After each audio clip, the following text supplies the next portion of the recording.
No importa lo que te detenga, despierta tus sentidos con la fuerza del tigre y el poder de hierbas aromáticas legendarias. Tiger Balm actúa rápido para calmar, revitalizar y restaurar. Siéntete mejor y vuelve a disfrutar la vida con Tiger Balm. Ser podcast. El Larguero. Cadena Ser.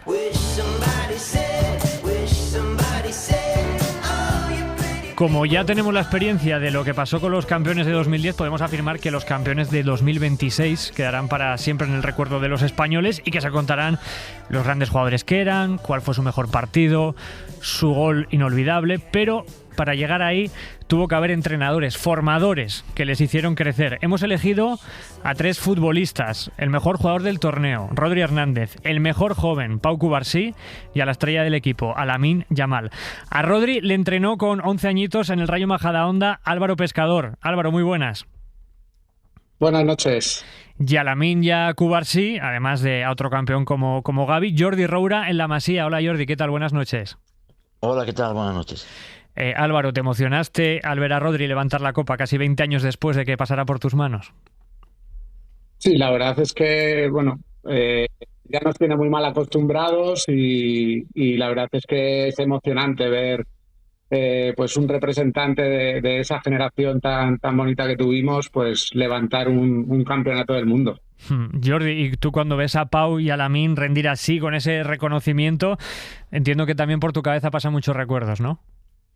Sí, porque todos estos chicos los fichamos muy jovencitos, entonces tienes relación con sus padres, con sus familiares, entonces les dices, pues les cuentas la posibilidad que en el futuro, que no sé qué, claro, nada, todo el mundo te dice, no, pues esto es imposible, no sé qué, bueno, pues no es imposible, y la realidad es la que es, ¿no? Y han conseguido un campeonato del mundo. Álvaro, ¿qué tenía Rodri de diferente cuando le viste por primera vez? Pues bueno, la verdad es que yo tuve el placer de entrenarlo, descubrirlo, lo descubrió un compañero, se llama Manuel González, y la verdad es que lo que más nos llamó la atención fue el tema familiar, que lo primero que nos dijeron que para traerlo de Villanueva de la Cañada a Majadahonda teníamos que tener una sala donde él pudiera hacer los deberes de 5 a 5 y media, y a partir de las 5 y media él podría entrenar con nosotros. Bueno. Entonces eso es una de las cosas que más nos llamó la atención y que más dimos en valor, porque en esas edades pues es muy difícil que al final el futuro sea el fútbol. Entonces es lo que más nos llamó la atención. ¿Y tuvisteis que habilitar ahí un espacio o qué en el club para que hiciera los deberes allí? Entiendo que no había nada preparado, ¿no?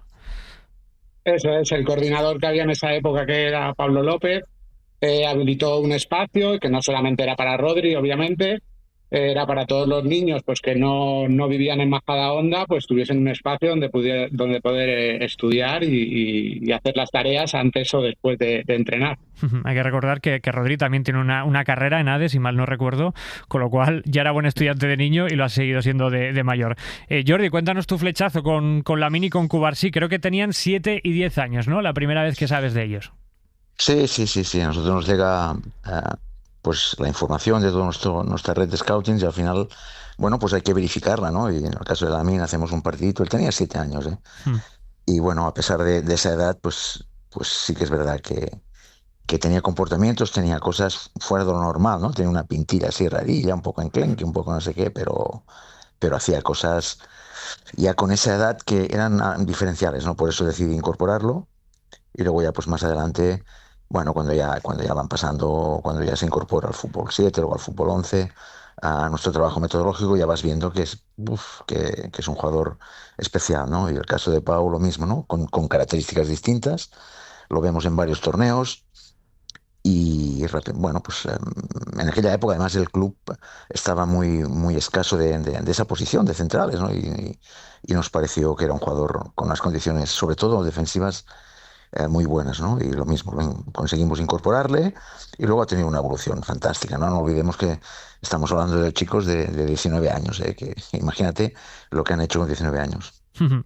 Jordi, tuviste a Lamine aquel día con 7 años. Imagino que uno se pregunta, cuando tiene delante de sus ojos algo así, si el talento innato existe para jugar al fútbol, si ya viene de serie en algunos casos. Bueno, lo que es evidente es que todos estos jugadores talento lo tienen que tener, esto es obvio, ¿no? Porque si no Ahora bien, no es suficiente. Y esa es la realidad, ¿no? Yo he estado muchísimos años aquí en la Masía dirigiendo, he visto muchos jugadores, muchos talentos, muy talentosos y no todos llegan, ¿no? Yo creo que es una condición sine qua non, hay que tenerlo, pero no es suficiente. Luego, estos chicos pues tienen, desde un punto de vista mental, aunque sean tan jóvenes, pues fíjate cómo aguantan lo que supone jugar estos niveles. Sacrificio muy grande, compromiso, trabajo, muchísimas ganas de mejorar, porque repito, tienen 19 años y todavía tienen muchísimo margen de mejora. Y entonces, obviamente, el talento es imprescindible, pero si no viene reforzado con la mentalidad, con el esfuerzo, con el sacrificio, es difícil que llegue, ¿no? Y cuando se dan todo, pues obviamente hay más posibilidades, ¿no? Y en este caso de estos jugadores, pues se han dado las dos cosas, ¿no? Os lo pregunto a los dos, empiezo contigo, Jordi. ¿Es más difícil tener la madurez, la inteligencia sobre el campo que pueden tener Cubarsí o Rodri desde bien jovencitos que tener ese descaro o esa valentía, esa rebeldía que puede tener Lamine? ¿Es más difícil conseguir a ese tipo de futbolista, de moldear a un Rodri o a un Cubarsí hasta ese punto? Bueno, yo creo que son lo más importante, por lo menos para nosotros, a estas edades, y creo que yo obviamente a Rodri no lo conozco, pero no lo conozco personalmente, obviamente futbolísticamente sí, ¿no? Y creo que se caracterizan porque los tres entienden muy bien el juego. Esto es muy importante, ¿no? Luego cada uno tiene su carácter, ¿no? Pero es cierto que para jugar a estas edades, para haber hecho lo que han hecho ellos a estas edades, tienes que tener también un punto de, permíteme la palabra, un punto de inconsciencia, ¿no? Porque si te pones a pensar a veces todo lo que han hecho con esas edades, por ejemplo, no sé, el caso de Lamine o de Pau, estás hablando de chicos que han ganado 2 o 3 ligas, que son campeones de Europa, campeones del mundo ahora, pues y tienen que tener un punto de madurez mental también para conseguir esto, si no, es imposible, ¿no? Y en el caso de Rodri, repito, yo no, ahora Álvaro nos lo contará, pero cuando lo ves cómo se comporta, cómo juega, cómo hace las cosas bajo presión con una tranquilidad pasmosa, ¿no? Entonces, bueno, son jugadores excepcionales y tocados por la varita, ¿no? Álvaro.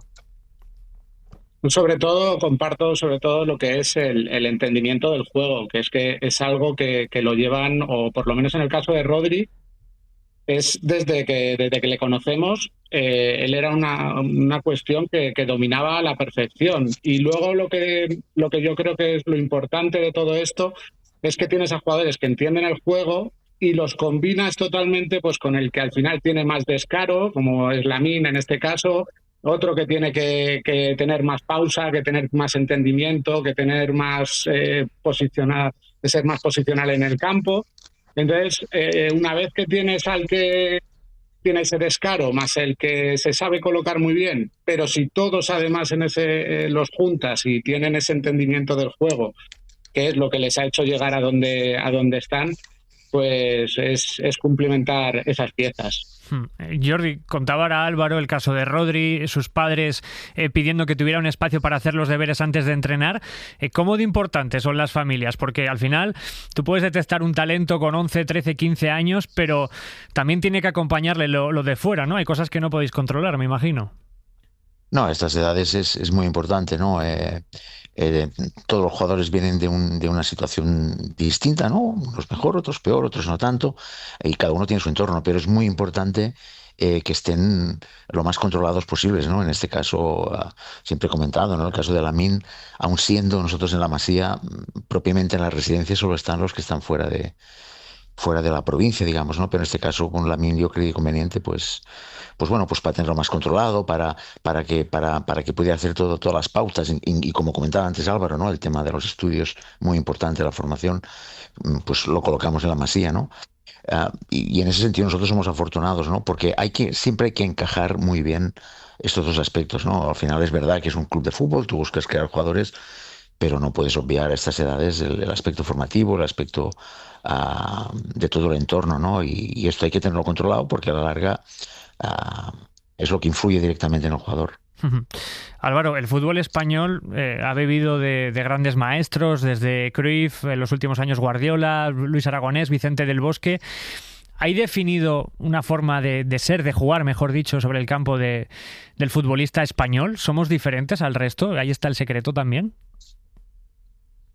Para mí, la verdad es que se lleva trabajando muchos años ya muy bien en las canteras. Y ya no es, o sea, al final, pues el entrenador Guardiola o todos los que llegan a un primerísimo nivel, pues es la imagen que tenemos. Pero es impresionante, no solamente pues Real Madrid, Barcelona, Atlético de Madrid, ya son los clubes de la Comunidad de Madrid. Me imagino que en Cataluña pasará lo mismo. eh, ya los entrenadores están muy bien formados, los entrenadores tienen una dedicación prácticamente exclusiva cuando están en una escuela de fútbol, ya no solamente por el tema económico o no económico, que muchas veces es lo que, pero ya le damos a los niños una calidad de trabajo y un modelo de juego que se inició hace muchos años, pero que ahora mismo, a día de hoy, y con lo bien que se han mejorado también las instalaciones en los clubes, hacen que los niños pues ya no, pues hombre, le pasa a Lamine que ese fútbol de calle todavía lo tiene, pero cada vez vemos más un futbolista español más estructurado, con muy buena formación desde la base, y es lo que hace que estemos un paso por delante de los demás, yo creo. Jordi, no sé si lo ves igual y si es así, si nos tenemos que ir acostumbrando afortunadamente a ver a España peleando por mundiales, porque con este trabajo que hay detrás ya puede haber una generación peor que otra, por supuesto, pero que vamos a tener siempre una generación lista para competir por todo. Bueno, yo creo que en primer lugar, desde un punto de vista futbolístico, creo que España es muy diferente al resto de equipos, ¿no? Y eso es una gran ventaja, tener absolutamente definido la idea de juego, el estilo de juego que hace años que practica esta selección, que practica España, pues me parece que eso es fundamental, ¿no? Y eso en parte es posible porque el fútbol español es capaz de producir los jugadores para jugar este tipo de fútbol, ¿no? Que está demostrado que da éxitos y que es bueno.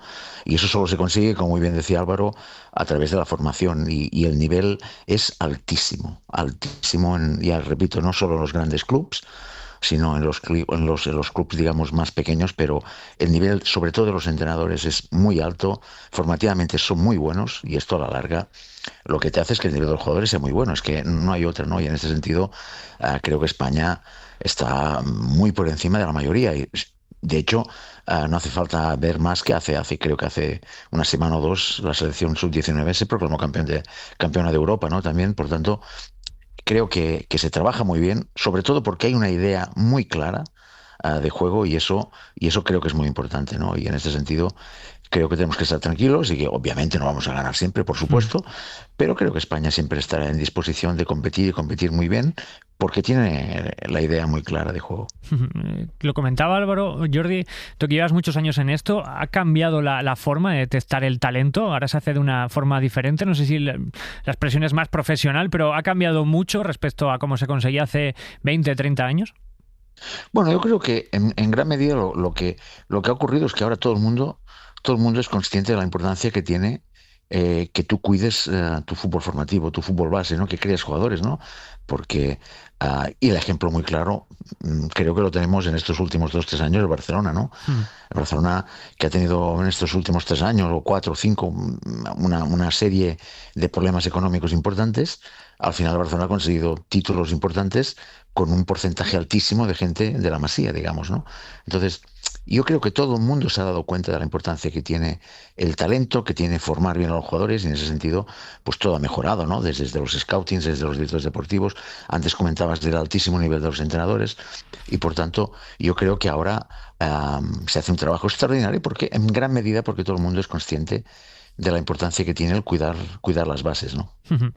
Os quería preguntar, para terminar, por vuestro colega de profesión, por Luis de la Fuente, también formador en las categorías inferiores, en este caso de la selección española. No sé cuánta influencia creéis que ha podido tener, pues eso, que él haya sido también entrenador de chavales, Álvaro. Pues la verdad es que es el ejemplo en el que te tienes que mirar muchas veces, de decir, pues él era formador. Bueno, empezó también con el fútbol profesional, pero no pudo conseguirlo al 100%. Entra en la formación dentro de la selección, de las selecciones inferiores. Y es verdad que la importancia que yo creo que tiene a día de hoy la selección que tenemos es porque él tiene una base en la que ha confiado durante muchísimos años, que conoce a todos esos futbolistas, a sus familias, los ha visto crecer, y una vez que tú has visto todo eso durante tanto tiempo, al final le ha hecho, pues a lo mejor confiar más en un jugador que él ya lo conocía desde hace 8, 9, 6, 7 años, que un jugador a lo mejor que ha hecho este año un temporadón y a lo mejor también se lo merecía, pero él da más importancia a eso, y eso, vamos, es que tiene mucha importancia además.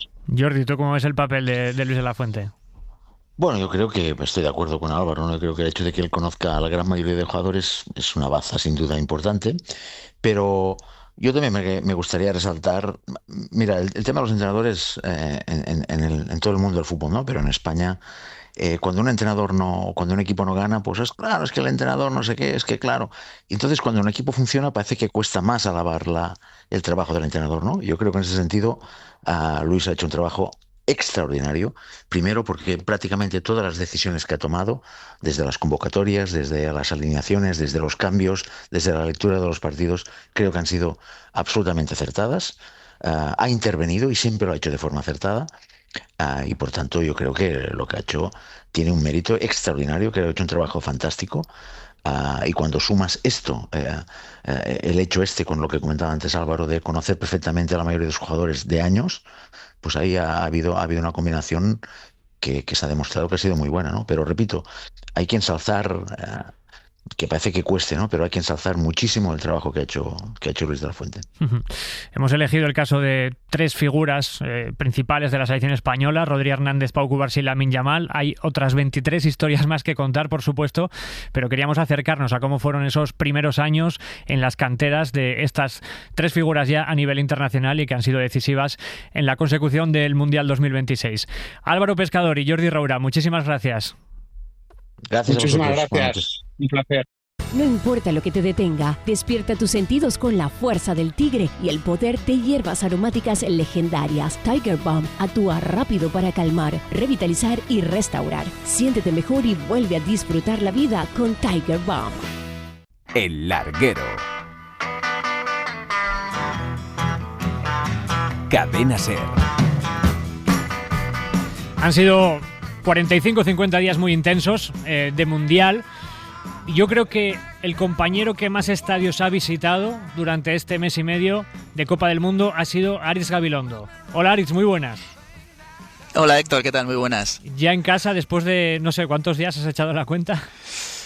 Bueno, a ver, yo creo que fueron 42. Yo llegué el día 7, unos días antes del partido inaugural en Ciudad de México, y me volví después de la final. O sea que desde el principio hasta el último partido ahí hemos estado, sí, recorriendo los tres países sedes, porque además estuve en Ciudad de México, estuve también en Toronto en un partido y he estado en Estados Unidos principalmente. ¿Has contado cuántos partidos has ido?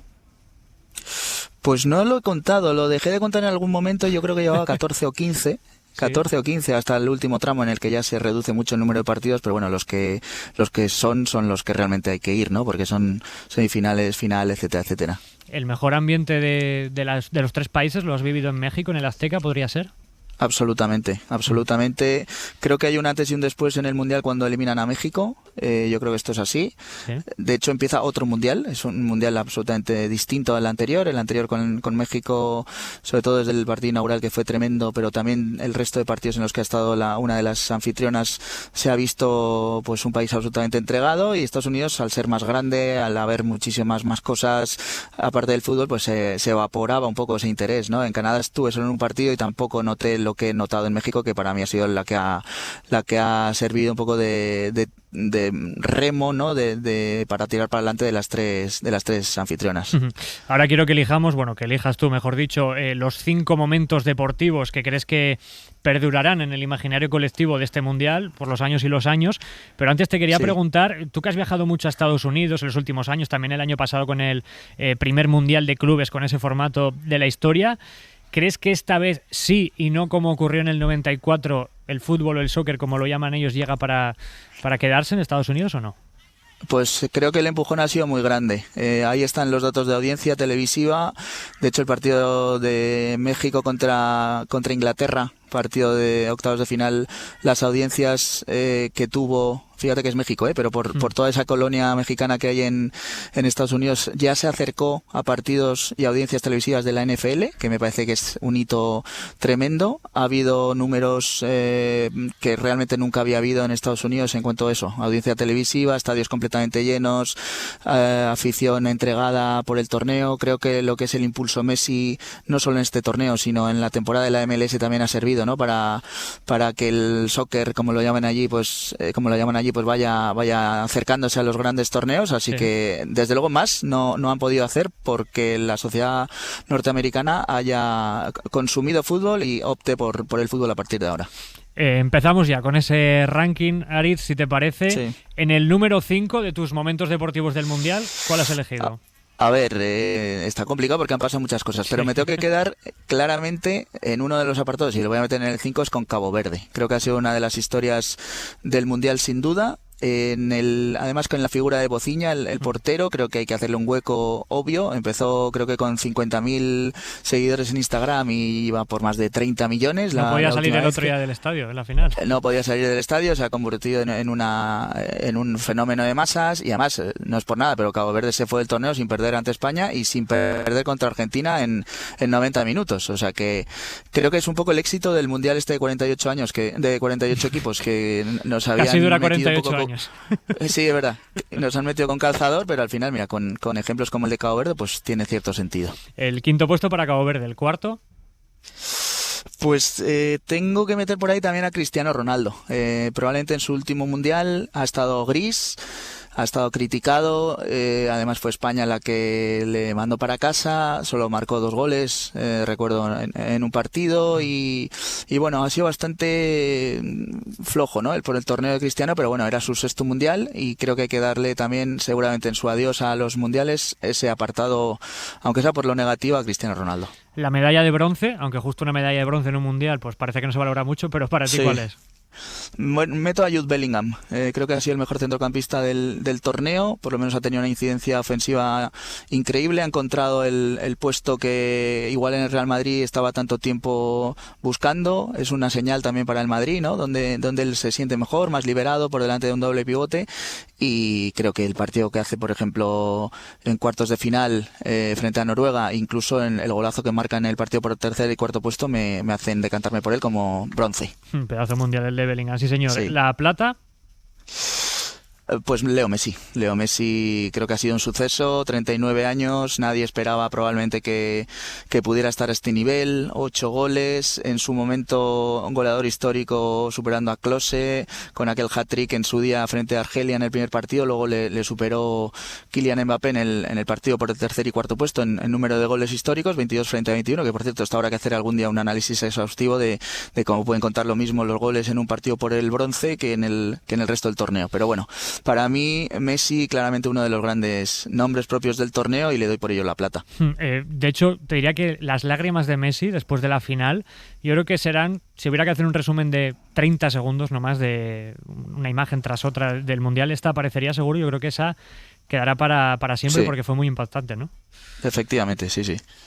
Y el oro, a ver, el número 1, ¿a quién se lo...? Bueno, el oro está claro, fácil, ¿no? Esta es fácil, no, pero a ver, es fácil, pero hay que ponerla en valor desde el domingo pasado hasta la eternidad, ¿no? Ese momento en el que Rodri levanta la Copa del Mundo, le doy de verdad un 10 a lo que ha sido la personalidad de Rodri en este Mundial. En estos meses también preparando el Mundial, porque él, como dijo él, personalmente tocó fondo con esa lesión de cruzado. Ha estado 2 años prácticamente pensando única y exclusivamente en este momento, que es el de levantar la Copa del Mundo. Ha hecho esfuerzos en la sombra, en solitario, de recuperación, en momentos durísimos, rodeado de su gente. Incluso tuvo que parar en plena temporada cuando ya tenía la alta médica porque no terminaba de coger el ritmo, porque tenía lesiones musculares puntuales puntualmente que suelen ser habituales cuando uno tiene una lesión de larga duración, y bueno, lo supeditó todo al momento en el que entra en la historia del fútbol español, que es levantando esa Copa del Mundo, que no solo por Rodri, sino por todo el equipo, por Luis de la Fuente y por todos nosotros.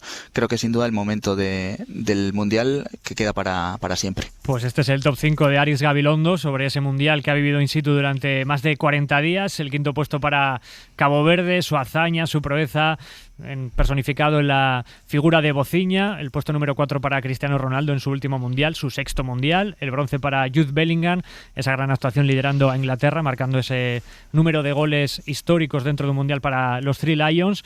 La medalla de plata para Leo Messi, que decir del mejor futbolista de la historia, y el oro, por supuesto, para España y para Rodri, el capitán, el Balón de Oro, que veremos si consigue también ese segundo galardón en el mes de octubre. Aritz, mil gracias y a descansar estos días. A vosotros. Un abrazo grande. Chao, Está chao. por aquí también Juan Marín. Hola, Juan, muy buenas. ¿Qué tal, Héctor? Porque también, más allá de lo que hayan protagonizado los futbolistas, este Mundial va a dejar imágenes, sonidos, dentro y fuera del campo, que también recordaremos siempre, ¿no? Pues sí, estamos ante un Mundial que evidentemente va a ser muy recordado para todos nosotros porque nos hemos llevado la Copa, pero qué bonito hubiera sido celebrar todas nuestras victorias con un beso y una flor de Nino Bravo. Sin embargo, nos hemos tenido que conformar con ver Wonderwall de los ingleses.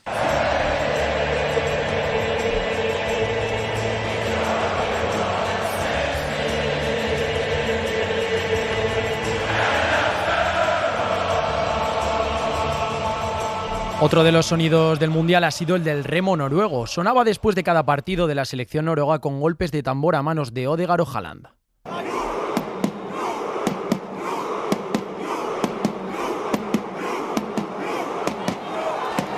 Un Mundial novedoso en el que por primera vez participaban 48 selecciones, en el que se implantaron las pausas de hidratación y otras normas que ya son historia de los mundiales. Number 10, Paraguay, cover his mouth. Decision is red card. A la calle. Esta era la primera expulsión por taparse la boca aplicando la ley Vinicius. Fue a Miguel Almirón en el Paraguay-Turquía, y otra de las decisiones controvertidas fue la segunda amarilla en bolo en los cuartos entre Argentina y Suiza. Así lo vivimos en Carrusel Deportivo. There is no foul for number 5. And number 7, there is a clear simulation. Final decision, yellow card number 7. Claro. Solo falta que Piñeiro diga, como ha dicho Iturralde en Carrusel, y arroja para la segunda lo tiene es todo. Segunda, no, es así, pero pues vaya, si a que tienen que protestar es a Embolo. Donde tienen que ir los jugadores suizos es contra Embolo, no contra la... Aunque la expulsión más mediática del Mundial fue la no roja a Balogun, que le permitió jugar el partido de octavos contra Bélgica. Probably the most unforgettable is when they gave that gentleman, is it a red card? And I was forced to call Johnny. Gracias a la inestimable ayudita de Donald Trump, que reconoció haber llamado Infantino, el presidente de la FIFA. Otra polémica fue el saque de puerta de Nyland, que tocó en el cable de la Spider-Cam y desembocó en el empate de Bellingham en el Inglaterra-Noruega de cuartos. Mi opinión es que él ha tocado el cable y por eso no ha llegado a nuestro delantero, y luego marcaron el gol. Ellos no lo han pitado y no podemos hacer algo más. Llamativa fue también la destitución del entrenador de Túnez tras la primera jornada, o la primera suspensión por tormenta eléctrica en un mundial en el choque entre Francia e Irak. Histórico es sin duda el récord de imbatibilidad de Unai Simón, que consiguió tras el partido ante Austria y amplió hasta los 650 minutos imbatido. Atención al dato, Escorial. Pues lleva ya 522 minutos Unai Simón imbatido, ya supera en 5 a Walter Zenga como la marca de imbatibilidad más larga en la historia de los mundiales. Recordaremos este mundial porque el récord goleador de Klose fue batido, los precios prohibitivos de la vida norteamericana o la gran puesta en escena de selecciones como Cabo Verde, pero sobre todo lo recordaremos porque la Copa, por segunda vez en nuestra historia, nos la trajimos a España. Gracias, Juan. Gran repaso al otro mundial, también esas imágenes, esos sonidos que no olvidaremos nunca, más allá de lo que pasó en el Verde, y que por supuesto, eso no lo olvidaremos jamás cuando Rodri levantó la Copa el pasado 19 de julio.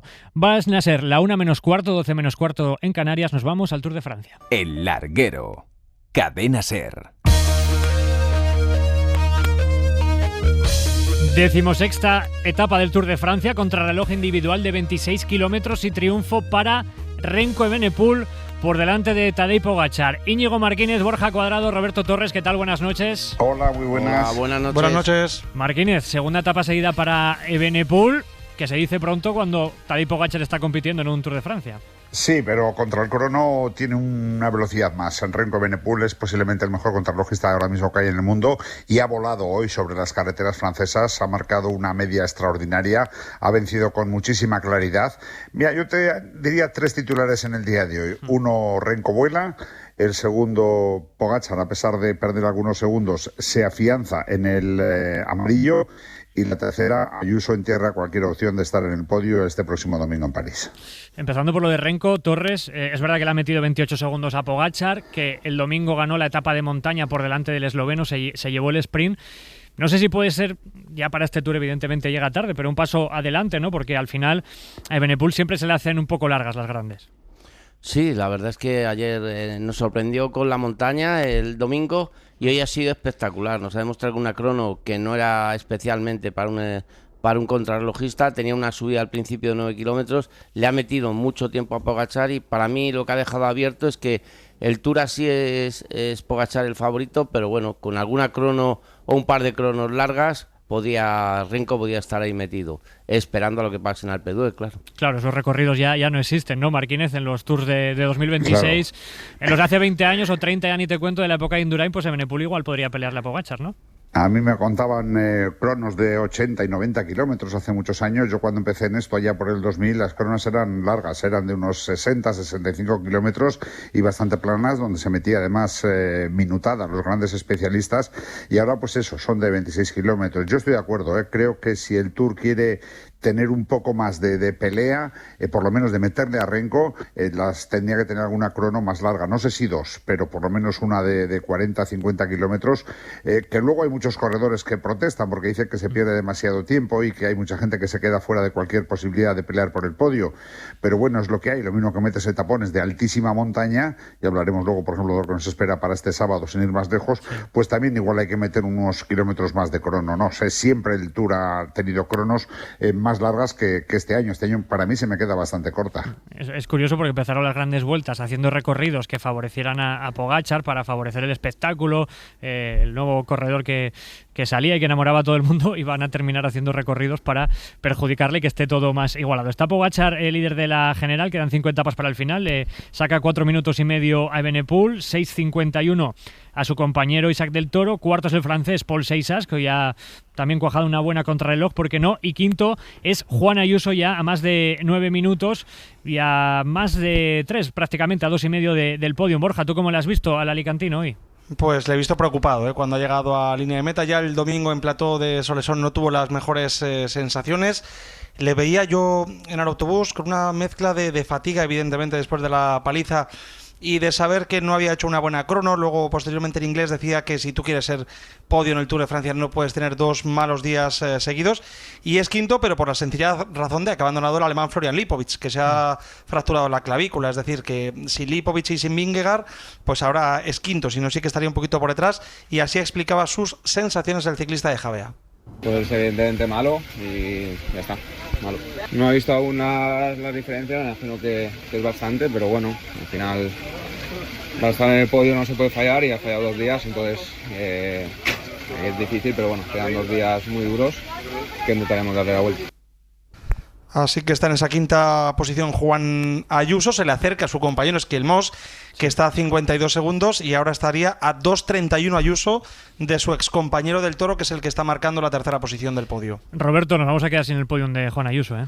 Bueno, la verdad es que lo tenemos muy difícil. Sí que es verdad que hay una posibilidad, también su compañero lo bueno es que va casi 1 minuto por detrás de él, eso le ayuda a que pueda tener a lo mejor alguna etapa que ataque. Puede probar, porque su compañero está por detrás, probará también, y lo que también un poquito les favorece es que Del Toro y Paul Seixas son 2 corredores muy nuevos. Son jóvenes, ninguna está en el podium del Tour de Francia, quedan etapas muy duras, y puede haber un fallo de uno o de los dos, y quizá a ver cómo está. Yo la verdad es que a Ayuso le he visto flojito, le he visto sin fuerza. Si cambia esto, habría alguna posibilidad. De momento la verdad es que veo pocas. Y Borja, más allá de lo puramente deportivo, el tema de las últimas horas, de los últimos días, son los controles antidopaje, altas horas de la madrugada, que han sufrido, por ejemplo, Tadej Pogačar o Jonas Vingegaard antes del abandono triste del danés el otro día. ¿Qué está pasando? Porque se está generando cierto revuelo, ¿no? Sí, la verdad es que en el pelotón evidentemente están a favor de hacer controles antidopaje. El problema llega con la hora, ¿no? En la madrugada del sábado al domingo, en vísperas de un etapón que fue decisivo a la postre, ¿no? En Plató de Solesón, Vingegaard fue sometido a un control antidopaje a las 2 de la mañana, llamaron a la puerta de su habitación. Evidentemente, después del control, con el susto y desvelado, durmió fatal. Incluso Pogačar dijo que este podría haber sido el motivo por el cual, al no haber descansado bien, se pegara ese castañazo que le envió para casa. Y a Pogačar le hicieron control a las 5 de la mañana. Ayer, en otros horarios también, diferentes equipos, entre ellos, por ejemplo, el Red Bull de Renko, también se vieron sometidos a estos controles antidopaje. Y el problema sobre todo ha venido marcado por la hora a la que sobre todo Vingegaard y Pogačar recibieron esos controles. Marquínez, ¿entiendes las quejas de los ciclistas cuando entran de madrugada a hacerles controles? Pues las entiendo a medias, porque ellos en un momento dejaron pasar la oportunidad, no estuvieron unidos y tragaron con todo. Entonces la culpa es de ellos, pero es que tienen que plantarse, es que no es ni legal a esas horas de la madrugada, ¿no? Con nocturnidad y alevoxía, y además que en Francia hay 200 millones de instituciones que te pueden hacer, o agencias que te pueden hacer controles. No sé, yo es una cosa que no lo entiendo. Creo que los ciclistas tienen que plantarse. ¿Que hay que pasar con controles antidoping? Por supuesto que hay que pasarlos, pero no te pueden venir los vampiros a las 2 de la mañana. Es que es una auténtica salvajada. Pero mientras sigan tragando, sigan soportando absolutamente todo, no se unan y no se planten, pues las cosas van a seguir así. O sea, pasará otro día y volveremos a hablar de lo mismo. Roberto, ¿tú cómo lo ves? Bueno, pues yo lo veo que estamos diciendo que han sido ellos, pero no han sido estos ciclistas, fueron en una época anterior, y lo que sí veo que está desfasado. Cualquier deporte, el fútbol, cualquier deporte que vayas, no hacen tanto control. Yo creo que lo que se tiene es que hacer control para cualquier deportista de cualquier deporte que tenga las mismas reglas. No puede ser que a un ciclista le levanten a las 2 de la mañana, cuidado que a lo mejor ha pasado control de orina ese mismo día, o ha pasado de sangre y le siguen levantando. Eso no puede ser. Hay que cambiarlo, y también si haces una etapa anterior, una etapa de montaña, se lo haces a Vingegaard y el día de descanso se lo haces a Renko, pues claro, le favoreces a Vingegaard. Yo creo que esto tiene que ser todo igual, y sobre todo lo que sí creo que se tienen que plantar, lo que decía Íñigo.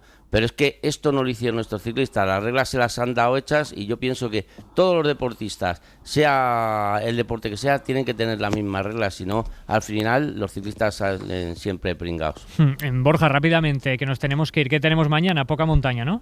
Pues bueno, 174 kilómetros entre Chambéry y Boagón. Es una etapa de media montaña para la fuga, pero el comienzo va a ser muy divertido porque hay 4 puertos en los primeros 60 kilómetros. Tiene toda la pinta de que se va a montar una fuga de muchísima calidad, pero seguramente no haya batalla entre los favoritos en la general. Gracias, Borja. Marquínez, Roberto, lo contamos mañana. Nos escuchamos también en Ser Más desde las 4 y 5. Hasta mañana. Hasta mañana. Nos vamos, pero antes, ¿qué ganas tenía de decir esto? Viene lo mejor del día. Ricky Díaz, ¿qué tal? Buenas. Que me he comido el indicativo. ¿Qué tal? Muy buenas. A ver, si te oímos. Ahora sí. Ahora sí. Ahora sí. Buenas noches, Héctor. Qué placer, por favor. ¿Qué podemos ver en las redes del larguero antes de irnos a dormir? Fíjate que traigo el primer episodio de una rivalidad que, sin que nadie se haya dado cuenta, ha nacido en el mismo césped en el que España se ha convertido en campeón del mundo. Porque tú sabes que en el Clásico habrá ese Lamine Yamal Cucurella en la 26-27, sí. Muy emocionante. Pues bien, fíjate que una de las figuras del Mundial, que es Keine, ya ha tenido sus primeros rifirrafes con los hijos de Marc Cucurella. Así que tenéis ahí el vídeo en YouTube. Y por supuesto en el Twitter del larguero hay enfrentamiento, hay simulación, hay balonazos, cuidado, no es todo tan buen rollo como se demuestra. De mayor quiero ser como Keine. Gracias, Ricky, hasta mañana. Hasta luego, chao. Nos vamos ya, mañana más larguero desde las 11:30 con Yago de Vega. Hasta mañana, adiós.